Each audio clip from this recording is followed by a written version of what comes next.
सुनो। हाँ बेटा, बोलो क्या बात है। माँ, आज मेरे लिए जल्दी से खाना बना दो। आज मैं जा रहा हूँ और किसी को ठग कर लाता हूँ।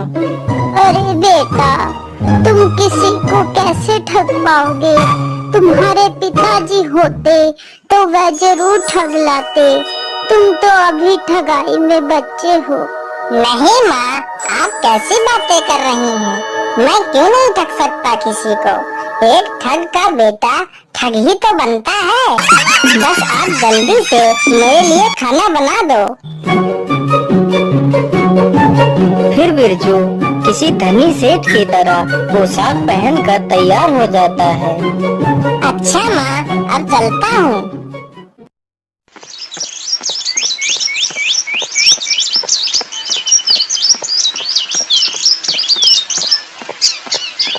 बिरजू चलते चलते एक गांव के नजदीक पहुंचता है।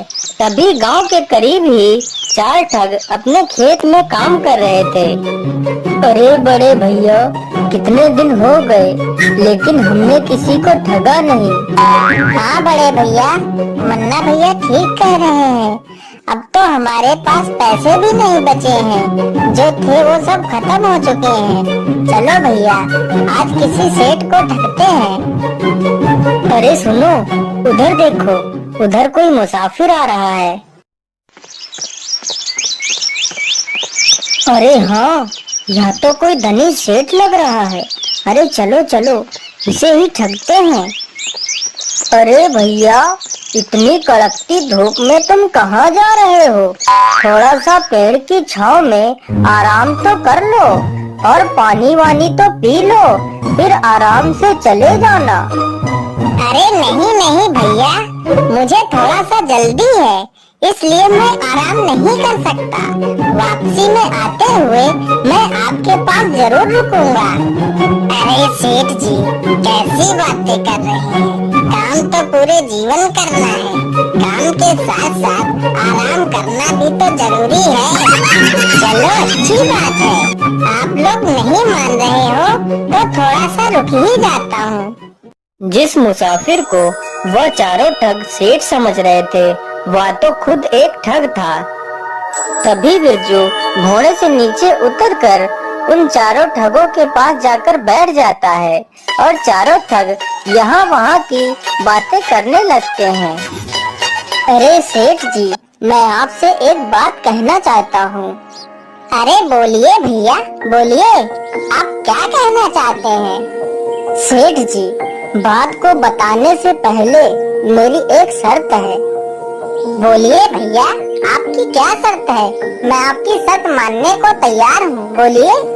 सेठ जी, मेरी शर्त यही है कि अगर आप मेरी बात को सच मानोगे तो कोई बात नहीं, अगर आप मेरी बात को झूठा मानोगे तो आपको 1000 रुपए देने पड़ेंगे। ठीक है भैया, मैं तुम्हारी शर्त से सहमत हूँ।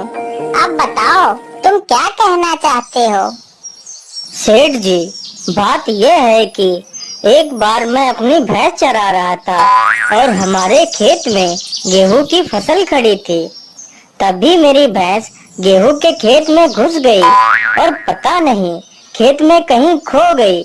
हमने पूरा खेत ढूंढ लिया लेकिन भैंस कहीं नहीं मिली। फिर हमने पूरी फसल कटवा दी, भैंस फिर भी नहीं मिली।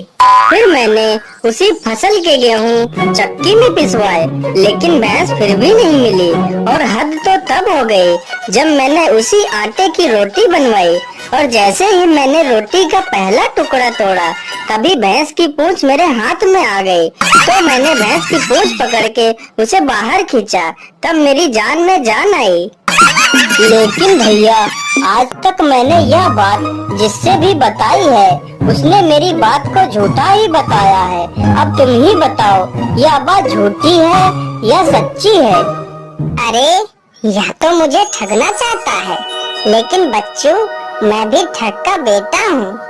अरे हाँ भैया, कभी कभी ऐसी घटनाएं हो जाती हैं, सबके साथ हो जाती हैं। हमारे साथ खुद कई बार ऐसी घटनाएं हो गई हैं। मैं तुम्हें क्या बताऊं, आज ही हमारे साथ ऐसी घटना हो गई। अरे सेठ जी, आपके साथ ऐसी क्या घटना हो गई? अरे नहीं भैया, मैं भी अपनी बात ऐसे नहीं बताऊंगा। मेरी भी एक शर्त है। बोलिए सेठ जी, आपकी क्या शर्त है? हम आपकी शर्त मानने के लिए तैयार हैं। अरे भैया, शर्त वही है, अगर तुम लोग मेरी बात को झूठा मानोगे तो तुम चारों को 1,000 रुपए देने पड़ेंगे, और अगर सच मानोगे तो कोई बात नहीं। हाँ हाँ ठीक है, हमें तुम्हारी शर्त मंजूर है। बताओ क्या बात थी? अरे भैया, क्या बताऊं, आज जब मैं तैयार होकर सुबह काम के लिए निकलने वाला था, तभी मेरी सेठानी जी ने कुछ सुंदर पकवान बनाए थे और वो कह रही थी कि पकवान खाकर ही जाना। लेकिन मुझे काम की ज्यादा जल्दी थी तो मैं पकवान खाए बिना ही आ गया। लेकिन मेरी सेठानी जी मुझसे इतना प्रेम करती हैं कि वह पकवान लेकर मेरे पीछे पीछे यहाँ तक आ गई हैं।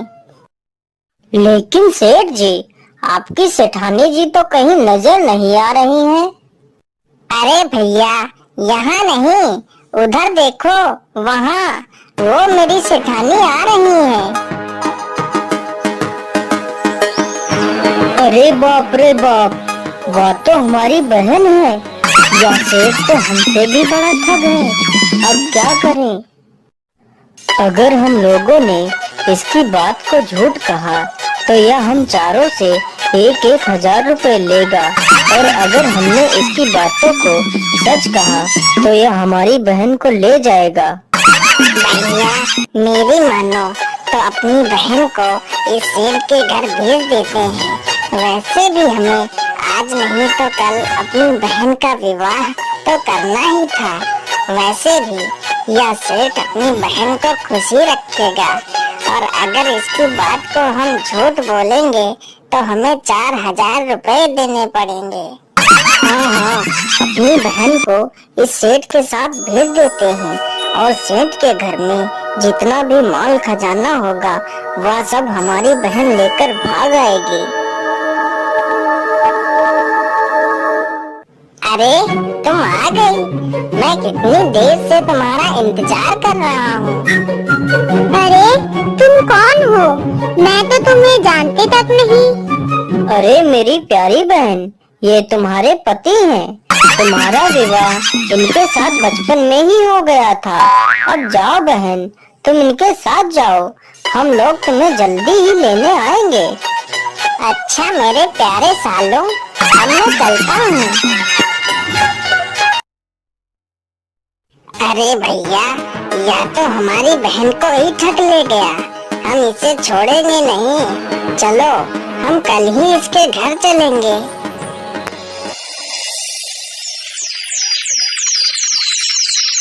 अगले ही दिन चारों ठग अपनी बहन को लेने के लिए चल देते हैं। अरे भैया, आप लोग आ गए।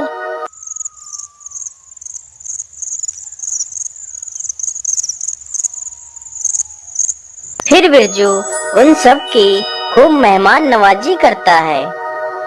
अरे बड़े भैया, जल्दी से उठो, सभी लोग सो गए हैं।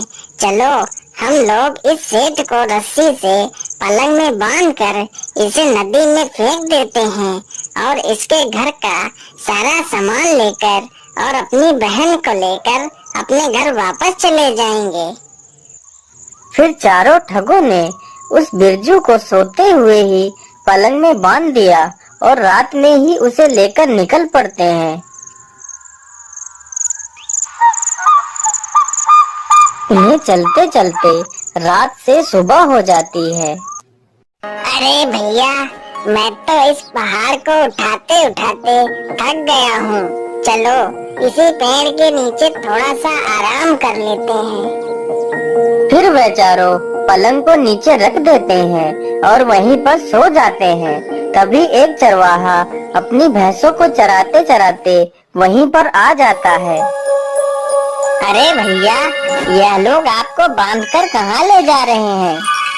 क्या बताऊं भैया, ये चारों हमारे साले हैं। इनकी एक बहन का विवाह हमारे साथ हो चुका है। इनकी एक दूसरी भी बहन है, तो ये लोग उसका विवाह भी मेरे साथ करना चाहते हैं। ये कहते हैं कि इन्हें कहीं लड़का नहीं मिल रहा है। मेरे लाख मना करने के बावजूद भी यह लोग नहीं मान रहे और मुझे बांध कर ले जा रहे हैं। तो भैया क्यों ना इनकी दूसरी बहन का विवाह मेरे साथ करवा दो। हाँ हाँ, क्यों नहीं, जरूर करवा सकता हूँ। पहले जल्दी से मुझे इस रस्सी से खोल दो और मेरी जगह तुम चुपचाप होकर लेट जाओ। मैं तुम्हें रस्सी से बांध देता हूँ। बिरजू जल्दी से उस चरवाहे को पलंग में बांधकर वहीं पेड़ के पीछे छिप जाता है। अरे मुन्ना उठो और देखो, सूरज निकल आया है, जल्दी चलो।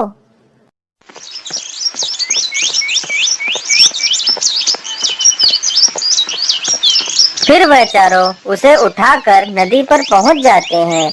उधर बिरजू उस चरवाहे की सारी भैंसें अपने घर ले जाता है।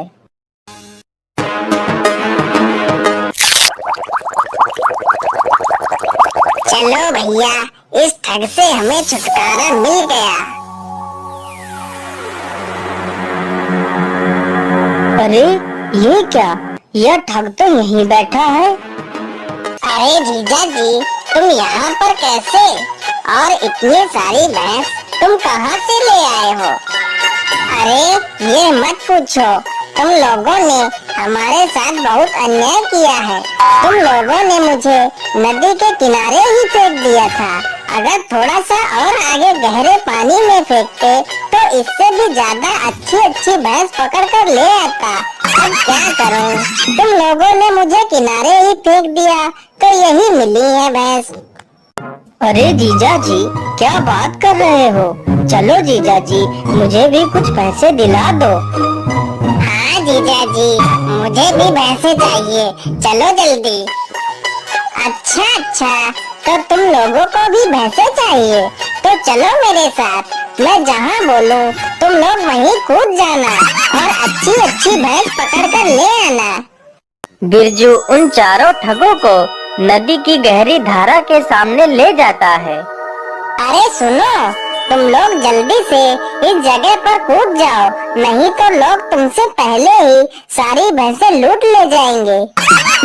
चारों ठग बिना देर किए हुए नदी की बीच धारा में छलांग लगा देते हैं और उसी में डूबकर मर जाते हैं। फिर बिरजू अपने घर वापस चला जाता है।